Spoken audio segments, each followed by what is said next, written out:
বিষয় আমি বক্তব্য শুরু করার আগে ভূমিকা শুরু কয়েকটি কথা বলছি। কোরআন শরীফ আমরা সবাই পড়ি তো নাকি? আল্লাহ পাক পবিত্র কোরআনে বলেছেন এক জায়গায়, ওয়ামা খালাকতুল জিন্না ওয়াল ইনসা ইল্লা লিয়াবুদুন। এই আয়াতটা অনেক বক্তাদের মুখ থেকে শুনেছেন, অনেক অনুবাদ শুনেছেন, পড়েছেন, ব্যাখ্যা শুনেছেন। এর একটা সহজ ব্যাখ্যা হচ্ছে যে আল্লাহ পাক মানব এবং জিন জাতিকে একটা উদ্দেশ্যে সৃষ্টি করেছেন। উদ্দেশ্যটি হলো এই যে যাতে আমরা বা আপনারা বা জিন জাতিরা আল্লাহর ইবাদত করে, তাই তো নাকি? আচ্ছা, ইবাদতটা উদ্দেশ্য। ইবাদত করতে হলে শিখতে হবে, তো শিক্ষা অর্জন করা মানবের জন্য দরকার, জিন জাতির জন্য দরকার কিনা?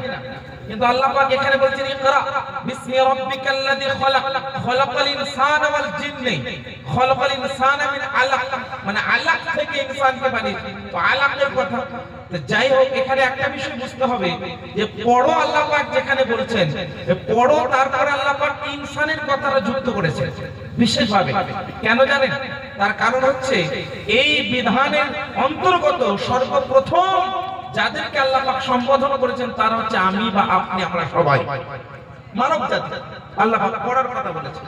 আজকে দেখবেন সব ক্ষেত্রে সব সমাজে আজ ডেভেলপ করছে, কিন্তু আজ আমাদের মুসলিম কমিউনিটি, আমরা মুসলমান বলে দাবি করি, আমাদের এলাকা ভিত্তিক বলুন, ব্যক্তিগতভাবে বলুন, পারিবারিকভাবে বলুন, আমরা ডেভেলপ করতে পারছি না। তার মূল যদি রিজন বলা হয়, আমি বলবো মূল রিজন এটাই যে আমরা আজ এডুকেশন থেকে অনেক পিছিয়ে আছি। হ্যাঁ কি না? সবাই বড় বড় কথা বলি, education is necessary for everyone, সবার জন্য শিক্ষা জরুরি, বাট আমি আপনি সে প্রচেষ্টাটা কিন্তু করি না। আমাদের আপনাদের বাড়ির বাচ্চাদেরকে এই কথাগুলো বলি না যে you have to get education, পড়তে হবে, এই কথাগুলো কিন্তু বলি না। কেন? পড়তে হলে হয়তো স্কুলে একদিন যাচ্ছে, দ্বিতীয় দিন যাচ্ছে না, ভালো লাগে না, বাবাও পেরেশান, মাও পেরেশান, চলো মাদ্রাসায় দিয়ে দাও। এরকম আছে না? নেই? সবার কথা বলছি না, মাদ্রাসায় অনেক ধরনের বাচ্চা পড়েন, এমন আছেন যাদেরকে মহান আল্লাহ পাক এই তৌফিক দান করেন, যারা বিরাট বড় ধনবান, কিন্তু মহান আল্লাহ পাক তাকে আলিমে দ্বীন করার, আলিমে দ্বীন হওয়ার আল্লাহ পাক তৌফিক দেন। আবার অনেক এমন বাচ্চা আছে যারা গরীব দরিদ্র, তবে আল্লাহ পাক তাকে ইলম দ্বারা ধনবান করিয়ে দেয়। তো এরকম অনেক উদাহরণ আছে। তো যে বিষয়টা বলছিলাম এডুকেশন কতটা জরুরি, আমি দুই একটি উদাহরণ দিচ্ছি। পবিত্র কোরআনে প্রথম যে ওহী নাযিল হয়েছে, প্রথম ওহী মানে আল্লাহর পয়গাম, সে প্রথম ওহীটাই হচ্ছে পড়ো। নামাজের কথা নেই, রোজার কথা নেই, হজের কথা নেই, যাকাতের কথা নেই, প্রথমে কিসের কথা? পড়ো, পড়ার কথা। রোজা 2 হিজরিতে ফরজ হয়েছে, নামাজ শবে মেরাজে ফরজ হয়েছে, হজ এবং যাকাত পরবর্তীতে ফরজ হয়েছে, বাট শিক্ষার কথা, জ্ঞান অর্জনের কথা সর্বপ্রথমে আল্লাহ পাক নাযিল করেছেন। কেন? যাতে আমি আপনি শিক্ষা নিয়ে নিজের জীবনে ওগুলোকে বাস্তবায়ন করতে পারি, সেই জন্য মহান আল্লাহ পাক কোরআনে আগে শিক্ষার কথা বলেছেন।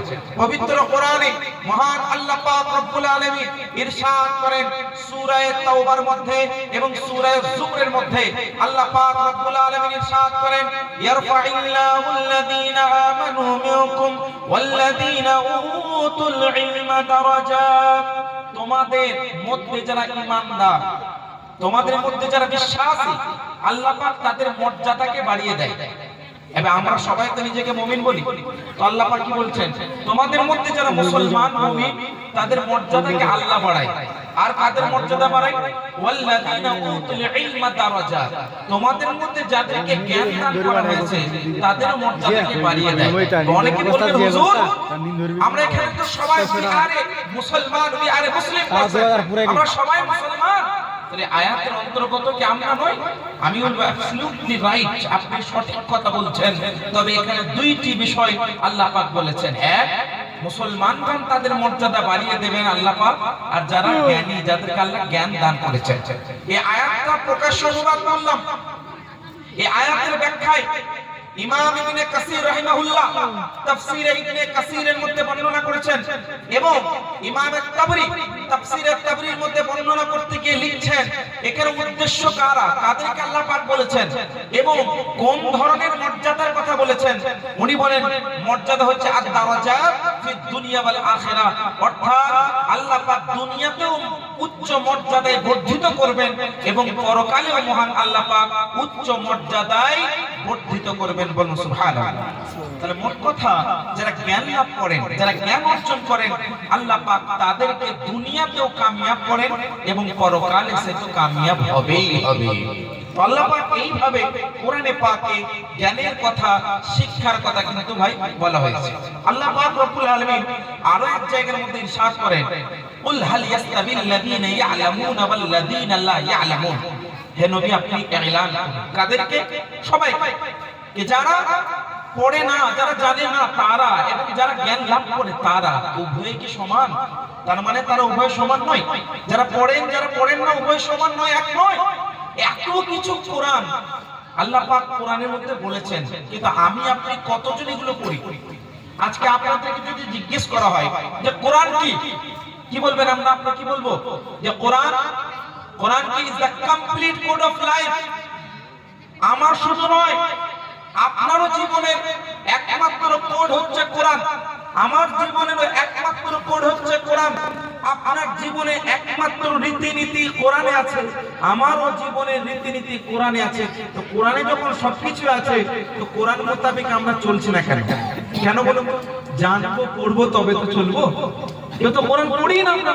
কিন্তু কে বলে যে এত সুন্দর একটি জান্নাতি বাগান বানানো হয়েছে বা হচ্ছে বা এখন যে চলছে, এটা তো শিক্ষার প্রতিষ্ঠান। তো এখান থেকে শিক্ষা দান করা হয়, শিক্ষার আদান প্রদান হয়। এত সুন্দর মাদ্রাসা, এই মাদ্রাসাটাকে ডেভেলপ করার দায়িত্ব, রেসপন্সিবিলিটি আমাদের আপনাদের সবার নয়? আমাদের আপনাদের সবার বটে তো নাকি? এইটা যখন ডেভেলপ হবে, আমার আপনার বাচ্চারাও ডেভেলপ হবে, কি হবে না? তার জীবনেও ডেভেলপ করবে, তারা শিক্ষাগতভাবে বড় উচ্চ মর্যাদায় বর্ধিত হবে। তো আল্লাহ পাক শিক্ষার দিকে আমাদেরকে এভাবে কি করেছেন? আহ্বান জানিয়েছেন। আপনারা অবাক যাবেন যদি আপনাকে বা কাউকে জিজ্ঞেস করা হয় সর্বপ্রথম ইউনিভার্সিটি কোনটি? কেউ উত্তর দিতে পারবেন? সবাই তো শিক্ষা লাভ করেছে। বড় বড় হয়তো ইউনিভার্সিটির নাম বলে নেবেন ফরেনের বা আমাদের ইন্ডিয়া দু একটা ইউনিভার্সিটির নাম নেবেন, বাট আমি বলছি পুরো বিশ্বের সর্বপ্রথম ইউনিভার্সিটি কোনটি? ইসলাম আসার পরে সর্বপ্রথম ইউনিভার্সিটি, প্রথম মাদ্রাসা হচ্ছে মসজিদে নববী শরীফ। বলেন সুবহানাল্লাহ। প্রথম ইউনিভার্সিটি, আমি বলতে পারি the first university of the world. ইসলামী জগতের সর্বপ্রথম যে মাদ্রাসা প্রতিষ্ঠিত হয়েছে সেটি মদিনা শরীফে, মদিনাতুল মুনাওয়ারার মসজিদে নববী শরীফে। অবাক যাবেন। আমি দুই একটা উদাহরণ আপনাদেরকে দিই। আল্লাহর নবী সাল্লাল্লাহু আলাইহি ওয়াসাল্লাম ইরশাদ করেন, ইন্নামা বুইতু মুআল্লিমা ইন্নামা বুইতু মুআল্লিমা ওয়া ফি রিওয়ায়াতিন উখরা ইন্নামা বুইতু লিউতিম্মা মাকারিমাল আখলাক। বলুন সুবহানাল্লাহ। দুইটি হাদিস বললাম আমি, মুসনাদ ইমাম আহমদ বিন হাম্বলের এবং মাজমাউজ যাবায়েদ, দুইটি হাদিস বললাম। দুইটি হাদিসের অর্থ হচ্ছে আল্লাহ রাসূল বলেছেন যে আমি নবী, আমি প্রেরিত হয়েছে একমাত্র শিক্ষক হিসেবে। I am a teacher of the world. আজকে অনেক মানুষ বলতে পারে নবী নাকি নিরক্ষর, বলুন নাউজুবিল্লাহ। নবী নাকি পড়া জানে না, নবী নাকি লেখা জানে না, নবী নাকি শিক্ষা জানে না, নাউজুবিল্লাহ মিন যালিক। ওই সমস্ত ব্যক্তিদের জন্য বলতে পারেন দাঁত ভাঙা জবাব। মহান নবী উত্তর দিয়েছেন, ইন্নামা বুইতু মুআল্লিমা, I am a teacher of the world. সমগ্র কুল কায়নাতের আমি হলাম টিচার। যে টিচার হবে সে কি পড়া জানবে না? সমগ্র কুল কায়নাতের আমি হলাম শিক্ষক। এই বোকাদেরকে কে বোঝাবে? দুনিয়াতেই শিক্ষকের কাছ থেকে পড়তে হবে এমন তো ব্যাপার নেই। ওই শিক্ষকের শিক্ষক হচ্ছেন মহান আল্লাহ। আল্লামাহু শাদীদুল কুওয়া যু মিররাতিন ফাসতাওয়া ওয়া হুয়া বিল উফুকিল আ'লা। পবিত্র কোরআন 27 নম্বর পারা সূরা নাজমের মধ্যে আল্লাহ পাক বলছেন ওই নবীকে মহান আল্লাহ শিক্ষা দান করে। পড়বে কেমন? তো আল্লাহর রাসূল এসেছেন কি হিসেবে? টিচার হিসেবে, শিক্ষক, সমগ্র কুল কায়নাতের টিচার এবং শিক্ষক হচ্ছেন আমাদের নবী, আমাদের রাসূল সাল্লাল্লাহু আলাইহি সাল্লাম। শিক্ষা দান, শিক্ষা গ্রহণের প্রতি এইভাবে আহ্বান জানিয়েছেন। আল্লাহ রাসূল যখন মক্কা থেকে মদিনায় হিজরত করেন, হিজরতের ঘটনা সবাই শুনেছেন। মক্কা থেকে মদিনায় হিজরত করার পরে সর্বপ্রথম যে কাজ করেছেন, সর্বপ্রথম কাজ মসজিদে নববী শরীফের নির্মাণ। মসজিদে নববী শরীফের নির্মাণ করার পরে আল্লাহ রাসূল সাল্লাল্লাহু আলাইহি ওয়াসাল্লাম মসজিদে নববী শরীফে শিক্ষা দান করতেন, শিক্ষা দিতেন। সহিহুল বুখারী শরীফের মধ্যে একাধিক জায়গায় হাদিসটি উল্লেখিত আছে। এমনকি ইমামে বুখারী রাহমাতুল্লাহি তাআলা আলাইহি আল আদাবুল মুফরাদের মধ্যে অনেকগুলো হাদিস নিয়েছেন মর্মের। আল্লাহর রাসূল সাল্লাল্লাহু আলাইহি ওয়াসাল্লাম মসজিদে নববী শরীফে বসতেন আসরের নামাজের পরে, এবং যে কোনো সময় নামাজের পরে সাহাবাগণ জিজ্ঞাসা করতেন, আল্লাহ রাসূল উত্তর প্রদান করতেন। এই সবগুলো শুনতেন। আচ্ছা, মসজিদে নববী শরীফের সম্মুখে একটি জায়গা ছিল, চারকোনা। যে জায়গাটার নাম হচ্ছে সুফফা। কি বললাম? সুফফা, যেখানে